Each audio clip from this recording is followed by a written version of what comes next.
One of the most important aspects of overall resilience is physical resilience, being able to have any negative physical events like an ankle sprain or a flu. Your physical resilience is obviously a big part of your overall resilience. Welcome to the Lara Jane Layton Show. This podcast is for you, the person who keeps putting others first. Your self-talk has held you back. You no longer need to take a second seat. Let's explore ways to overcome self-doubt. You can silence that inner bully voice and achieve your full potential. Here's your host, Lara Jane.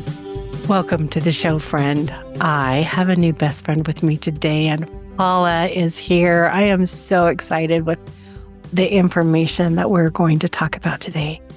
It's going to talk about that inner game, that stuff that goes on inside of us, and how we can gain resilience.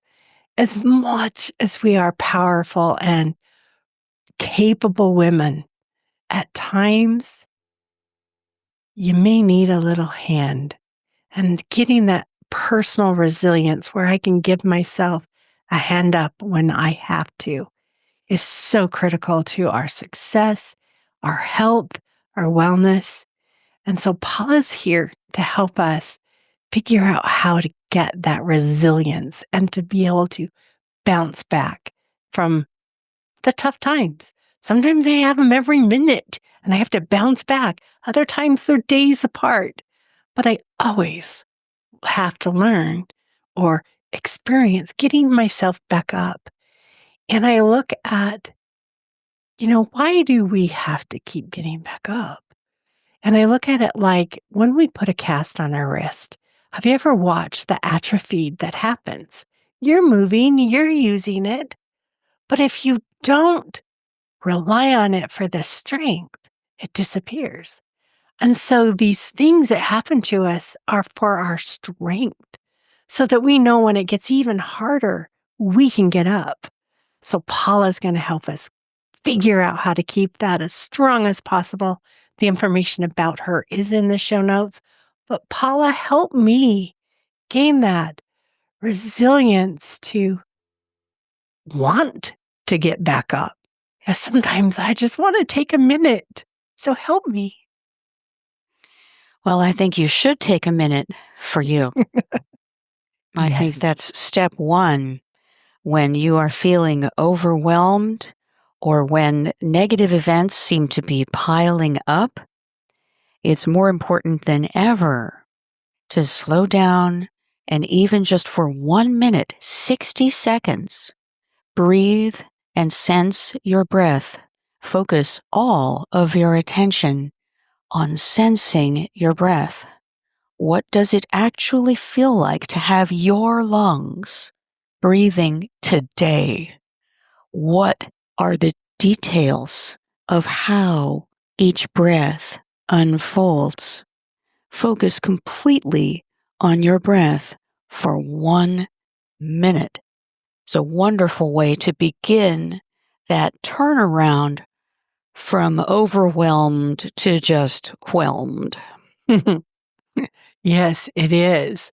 But now that I've taken the breath, what do I do to keep that muscle strong or to make sure that I'm always going to bounce back? I recommend affirmations, and you'll have to write your own based on whatever your inner issues are. But we all, based on our life histories, have inner issues. We have the natural personality that we were born with, which is not a negative. It just colors our experience of this life. And we have things that have happened to us that have affected us. We all have some form of trauma from our childhood. We all have beliefs or anxieties that make us more overwhelmed. For example, I have historically had a belief that I have to be excellent at absolutely everything. And in overwhelming times, that belief makes me more overwhelmed. If I could change that belief to just, it's okay if I'm just okay, then I would feel less stress. My upward stress spiral would not spin out so much, and it would be easier to bounce back because I'm less freaked out. So for me, one of my affirmations has been, I am already okay, and it's okay to just be okay. Or some version of that. If that language doesn't fit your voice, write it in your voice. The important thing when writing your own affirmation is to make sure not to put any negatives in it. Like, I will not stress out. All your body hears is I will stress out. So be sure to phrase it entirely positively. I get things done when I can, and that's okay. Or I'm just making this up now. You make it up for yourself. So if you have that 1 minute of breathing, then after that 1 minute, say your affirmation at least once. But you have to say it out loud so that every cell in your body hears it. Yeah, sometimes I'm not really in a place where I would want to say it out loud. Um, how, say I'm in the middle of a project meeting and I am getting a lot of pushback, and I'm starting to feel that frustration of, just listen, just pay attention. Mm-hmm. And it's, maybe we incorporate it into what we say to the team. I'm like brainstorming here a bit. Maybe we say, hey, when we all can listen to one another, as we listen to one another, it's going to gain understanding. Or, where I'm telling myself that through listening, I'm going to gain understanding. But other than just, it would have to be a made up affirmation right there on the fly if you're going to be able to figure out how to say it out loud. So, how do we make these up? What is it that we need to put into the affirmation to help it work?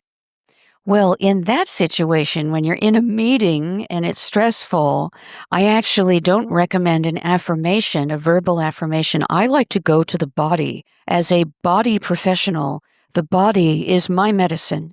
And I'd like to share with you a certain physical movement that you can do in a meeting. No one will know. And it will Cool. help you feel calmer. As you're sitting there in your chair, there's probably a table in front of you, and you take your hands and you place your palms on the underside of the table and press gently upward. You can do it right now, Laura Jane, if there's a table in front of you, and just sense the pressure of your hands. Sense how that just a little bit of pressure also increases the pressure on your chair through your body. It makes you just an ounce heavier, and you can feel that difference. So sense your palms pressing upward on the table, and sense your feet touching the floor and your bum touching the chair, and reconnect with gravity. Know that gravity's got you. It won't let you down. You are grounded on the earth. I love it. I tried it while we were doing that. And it's like just the process of thinking, put my hands here, do this, help pull me out of the headspace. Like I'm not now thinking about all the stuff going on. I'm thinking about letting it go. And so that's fabulous. So just reach under the desk in front of you and push up and see where else in your body you feel that. That's right. It tunes you into your bodily sensations. It gets you more in your body, and less in your head. Yeah, my emotions pretty much can go crazy, but if I can find a way to think about something else, Mm-hmm. I can come back in with more of a open mind, more of a way to move forward. Yes, and I recommend anytime you think, oh, I need to think about something else, make your default choice. Think about your body and your sensations. Go to the body. Don't think about like your vacation in Hawaii coming up or some other pleasant thing, because it's still thinking. Mm-hmm. It's still thinking. Turn instead to sensation. Okay. And one of the things you were talking about earlier in the breath was feeling and sensing your breath. And I love when I tune into how does it feel in my nostrils? And then when I breathe out, you can kind of feel it across your lips. And you go through your day, 24 hours a day, how often do you feel or sense that? Right. And you don't even know, I'm blowing wind on my lips. How did that happen? It's not even in your brain. But when you choose it, that's when you move internal. So I love this internal game of resilience and how we move to that internal, sensing that body. So that's a great one for in a meeting. What if I'm out playing at a Yes. movie with my kids or grandkids or whoever they are, and I'm feeling stressed? They're being wiggly. How do I need to be quiet. I need to not make a fuss. I just need to calm me. What do I do in that? There's not a desk in front of me. I would say, again, turn to sensation and ask yourself, what is touching my body right now? You sense the sleeves of your blouse, sense your pants, your shoes, your socks, anything you might have in your hair, and just inquire, what am I sensing in a tactile way on my body? And then run through other senses, like, what do I smell? What am I seeing? Look around and really see the room where you are. Really listen. Listen for background noises while you listen to the person speaking. Listen, do you hear the air conditioner in the background? Is somebody mowing a lawn outside? Just be more and more present in a sensory way. Okay. So there's just so many great ideas of how to build that inner self. Um, Talk to me about when we are able to do the affirmation. So let's try to create an affirmation. That'd be a good one. So if I know that I get a little bit of road rage as I'm commuting to the office, and other people's driving seems to affect me, that's a place where I could affirmate I am safe. I am not in a hurry. There's a nod. So I have given myself the amount of time to get to the office. And if I don't get there on time, who cares? I never had a time to show up anyway. So I just got to go and come home whenever I felt like it. Well, that was an exaggeration. I gave them my 8-hour estimated time of arrival and time of leaving. So what do you do in that I'm feeling like people are in my way? I need to get out. How do I build that affirmation? I need to get there. I like to say, I am calm while I drive. I like that. I enjoy driving. And I also, again, turn to the body. I sense my hands on the wheel. I sense my butt in the seat. I sense my back on the chair. I might move my neck a little bit. I sense the joints of my neck. And so I turn to, again, interior sensory inquiry to develop more awareness of what's happening in my body and my breath while driving. I love breathing while driving and being aware. Consciously breathing is what I mean. Of course, we're breathing all the time. But I personally love to maintain attention to my inhales and exhales while I'm driving. And that could be an affirmation. It could be, I love to sense my breath while I drive. And And that's that going will, to take your concentration off all that other stuff that's that's right. annoying you. That's right. And puts it where it belongs, on your body. I really like this idea of tuning in to me. How else can we take advantage of that inner self to move forward, to keep going? Whether it's, we've only talked about stress, but sometimes it's just, I guess all of it comes down to stress as I'm thinking of trying to reprioritize my day, trying to figure out what I want to do today. All of those things could cause stress if you chose to. But as we learn to use our body, then we can figure out how to, as it starts to creep up, have it go away. And so it sounds so simple that all I need to do is breathe and feel around me. Is that as simple as it is? That is the simplest thing to do. But there are other things you can do if you have a little more time and headspace to take your stress level seriously and try to remedy it. I would recommend that you keep an overwhelm journal for even just a week, more than a day. But let's take a day first. Just try it for a day and write down at the end of the day the moments when you felt the most stressed and overwhelmed, and anything you know about why you felt so stressed and overwhelmed. It's okay to not understand, like, why was I freaking out when I was in line in the cafeteria and not when I was in the meeting? I don't know, but that's the truth of it.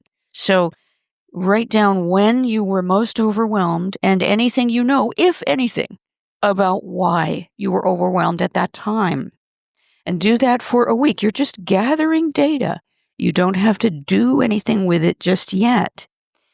And when you've done it for a week, or maybe two, if you maybe skipped a few days during your week because you were too overwhelmed, right? Just wait till you have like 7 to 10 days of data, even if they're not consecutive, no big deal. And then look at that. Look at the patterns of when you feel most overwhelmed.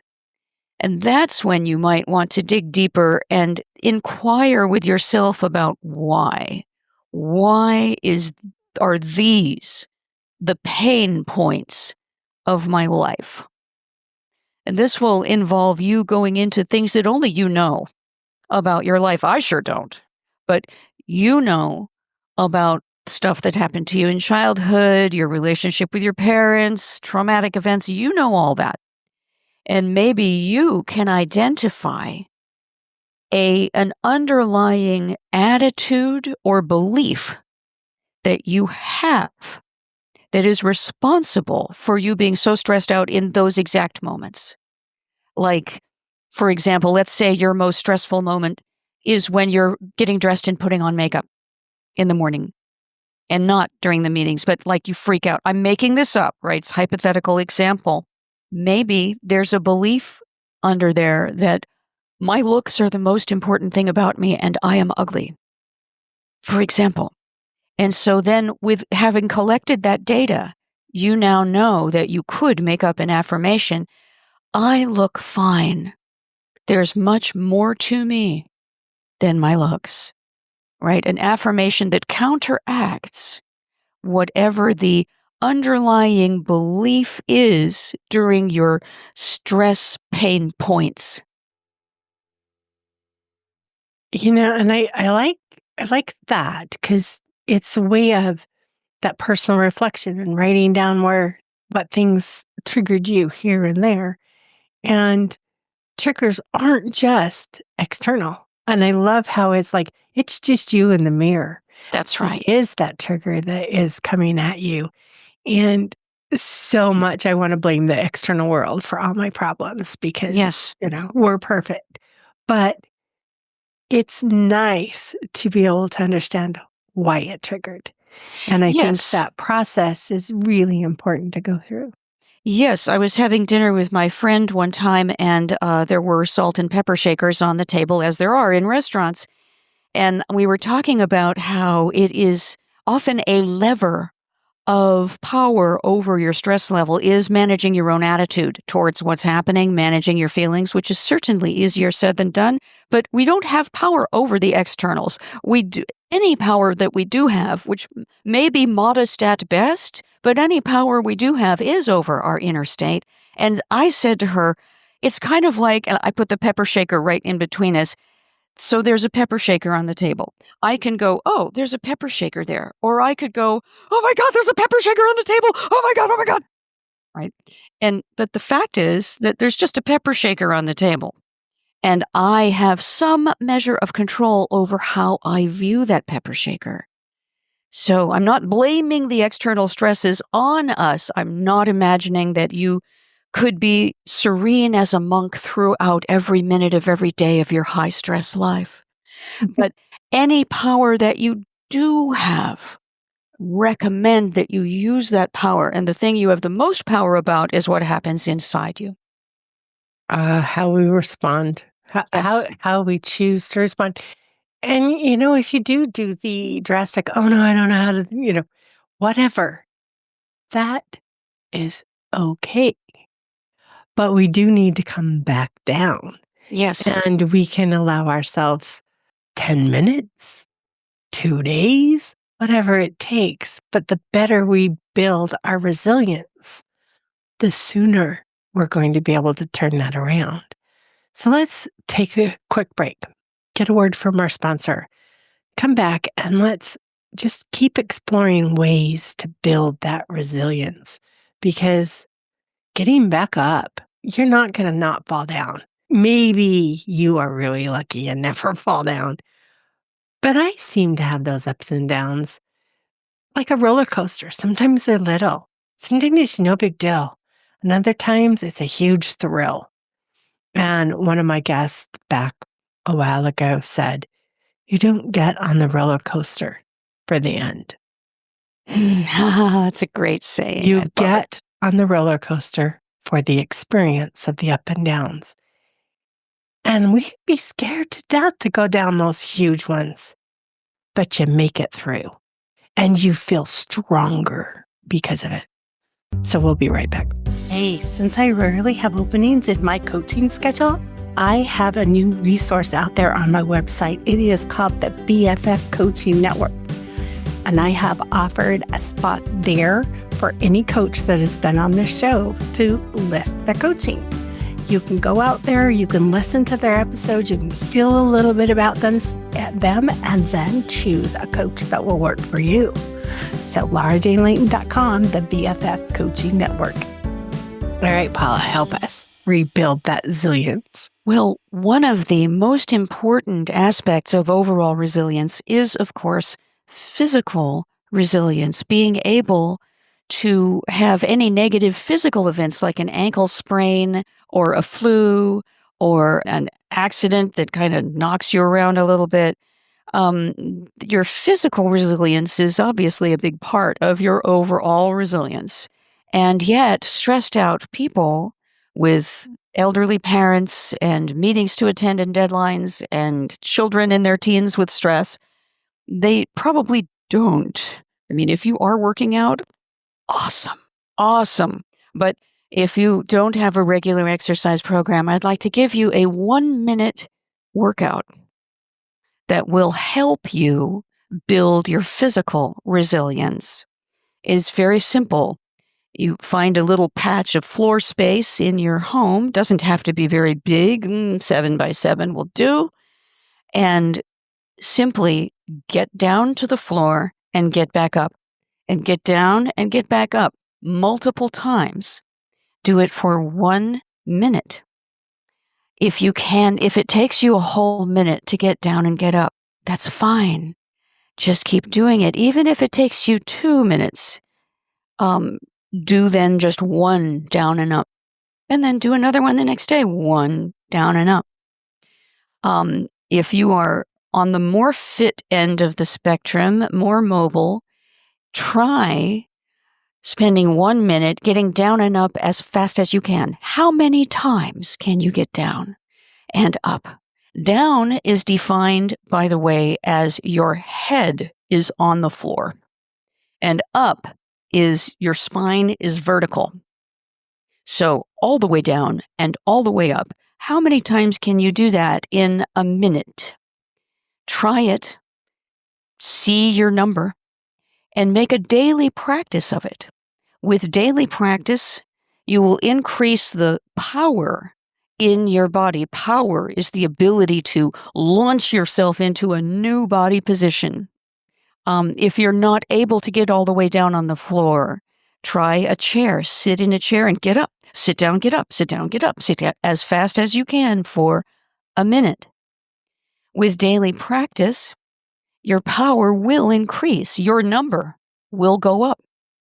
Make a game of it too, as you with daily practice. If you kind of like it, or at least are not too bothered by it, try changing the ways that you get down and up. Get down and up in different ways. Find one new way and mix it in with your current way. And then find another new way and let them be weird ways. Weird is good for the body. So if you take your 1 minute a day to physically get down and up, it will help you get back up when you're down. And I'm sitting here thinking about all the muscles involved in getting back up off the ground. That's right. What a great exercise, especially if you're putting your head all the way down. Mm-hmm. And if you happen to be in a wheelchair and all you can do is duck over and sit back up, Yep. It's what can you do with your body? That's right. And I had a friend who used to say, children have the best exercise program, and it's play. That's right. And it's like getting down on the floor and rolling around and doing things builds so much strength, and it's just fun. Yep. So It's this just can fun. be fun. I like getting down and back up. I enjoy the challenge of what will be my number today. And I like, okay, what's a new, totally weird way that I've never done before to get down and up? It's fun. And you're in your home and you can do it wherever you want. It seems so powerful. I love it. So we've gotten two really good takeaways of the breath and feeling that to calm our minds. And then now the body of such a simple way, for that mother who's got a young child and they sit down on the floor, just put your head down. Yeah, you've now done the whole thing. It's like the little things. Maybe you're mopping the floor, or maybe, what are you doing? That's just fun that you can add this if you choose. That would be fun. That's right. And if you don't have an exercise program, this is a really great way to start one. This 1 minute a day can be your exercise program. 1 minute a day did all the miracle things. But it is a great start. And yes, if it's all you can do, it's okay. I love you do this and I do this. It's okay. If you can't get back up and you need help, it's okay. Yes. It's allowing you to be your best and not expecting your best to be somebody else's best. Yes. And it's another thing that I often think about is when I see somebody else down, in whatever way it is, then allowing them to be down. That one person that you met at the gas station that was ranting and raving, and you're like, oh my gosh, I'd hate living with it. It might have been his one moment that whole 10 years. And we cannot judge other people's one moment for their whole life. And because I sure as hell don't want someone judging my one moment, because I've had plenty of them where the only experience of me was the big bad bitch, and that's not who I am. But I do experience it from time to time, and allowing ourselves those experiences and allowing ourselves to be okay with it. And it seems like this keeping our bodies at least agile enough to get back up, because we're going to fall down. Keeping your brains agile enough to get out of the stress, because we're going to get stressed. Yes. Okay. Yes.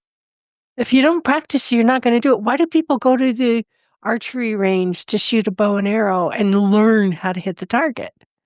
You don't just all of a sudden do it on the first try. Well, somebody might be lucky enough to, but it takes learning. It takes learning how to do it. Baby steps. What is it going to take for you to move on to your next level? Because I don't want to stay put, do you? No, and I certainly don't want to be unable to get up, right? What you said, though, is true, that we have to honor the down as much as the up. And there was a time when I was feeling so incredibly down.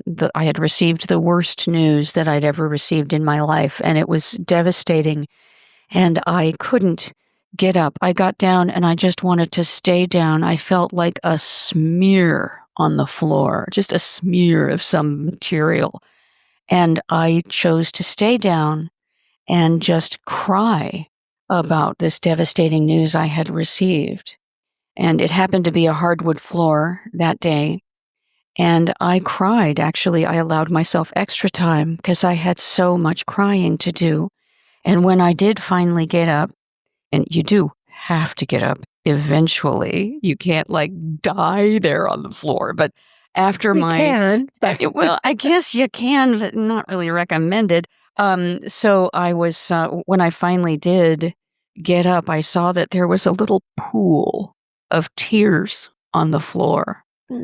A little, 1-inch diameter pool. That's a lot of tears, actually. yes, for us non-criers, that's a lot. Yes. Like, Yes. oh no. Yes. Did you save them? No, but I have the visual image of them very clearly in my mind. Then you saved them. Yes, that's right. Because, you look at those as a win. I was at rock bottom for a moment, and I found my way out. I know there was a time in my life I had younger children. I think I spent a year crying, not a year, a week crying in the closet. Felt like a year. Let go of the pain of what had transpired. And I didn't want to bring the kids down by the time. Maybe today I would let them watch because then they would know that you got back up. But I was ashamed that I was so sad over a situation. But today I know I got through it. And it's not going to hurt me again. And it's not because I put a wall up, because I know that I can survive. That's right. There have been many times when I did not know how I was going to ever solve yada yada problem or get out of blah blah situation or change blah blah about myself. I thought these things were just immutable facts about my life, but now today I know they were not.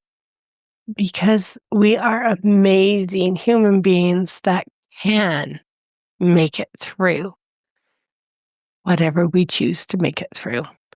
That's And right. we can let it knock us down for good if we choose, but it's our choice. Yes. And if we want to build that resilience, it starts with that inner game, that time inside of us of learning how to get back up in the metaphorical way and the physical way. So, Paula, this has been amazing. I really, really have enjoyed our conversation. I love when I have new ways to think about things and just broaden the perspective. And I had never thought about getting back up the floor as my exercise. So I'm going to intentionally do it every day now instead of I'm down here anyway. And I'm going to put my head on the ground because I can use that extra amount of muscles, So this has been, I love it. Thank you so much. You're so welcome. It's a pleasure talking with you. Tell our friend about you and what you do and how they can get a hold of you. And then remind us, I know you've already told us, what's that one thing we're going to do this week? Okay, I am a teacher of mindful dance fitness. I teach 1-hour-long dance fitness classes that also incorporate mindfulness.